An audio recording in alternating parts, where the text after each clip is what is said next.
بسم اللہ الرحمن الرحیم۔ السلام علیکم ورحمۃ اللہ وبرکاتہ۔ حضرت سیدہ فاطمۃ الزہرا کو نبی اکرم صلی اللہ علیہ وآلہ وسلم سے بہت محبت تھی۔ ایک بار آپ رضی اللہ تعالیٰ عنہ نبی اکرم صلی اللہ علیہ وآلہ وسلم کے پاس گھر تشریف لے آئیں۔ آپ علیہ السلام نے پوچھا، کیسے آنا ہوا؟ آپ رضی اللہ تعالیٰ عنہ نے دوپٹے کا پہلو کھولا، اس میں آدھی روٹی تھی۔ نبی کریم صلی اللہ علیہ وآلہ وسلم کی خدمت میں پیش کر کے کہا، ابا جان، آپ کے لیے تحفہ لائی ہوں۔ پوچھا، یہ کیسے؟ عرض کیا، ہم کئی دنوں سے بھوکے تھے۔ حضرت علی رضی اللہ تعالیٰ عنہ نے کچھ کام کیا اور جس کے عوض انہیں چند پیسے ملے اور آٹا لے کے آئے۔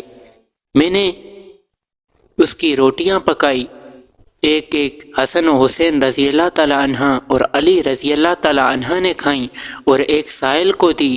اور جب میں اپنے حصے کی روٹی کھا رہی تھی تو دل میں خیال آیا، فاطمہ تم بیٹی روٹی کھا رہی ہو، پتہ نہیں ابا جان کو کھانے کو کچھ میسر ہے بھی کہ نہیں، اس لیے اپنی بقایا آدھی روٹی آپ علیہ الصلاۃ والسلام کی خدمت میں لائی ہوں، یہ ہدیہ قبول فرما لیجیے۔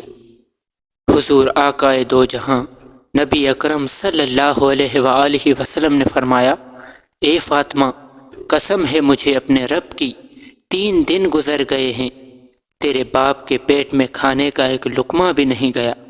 اللہ اکبر۔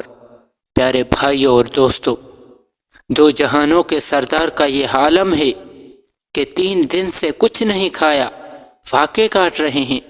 اور آج کے ہمارے حکمرانوں کو دیکھیے کہ کھانے کی میز پر 70 طرح کے طعام موجود ہوتے ہیں، لیکن انہیں غریب عوام کی کوئی پرواہ ہی نہیں ہے۔ غریب لوگ بھوک سے مر رہے ہیں، لیکن ان حکمرانوں کو کچھ خبر ہی نہیں۔ اللہ تعالی ہم سب کے حالوں پر رحم فرمائے۔ جزاک اللہ خیر۔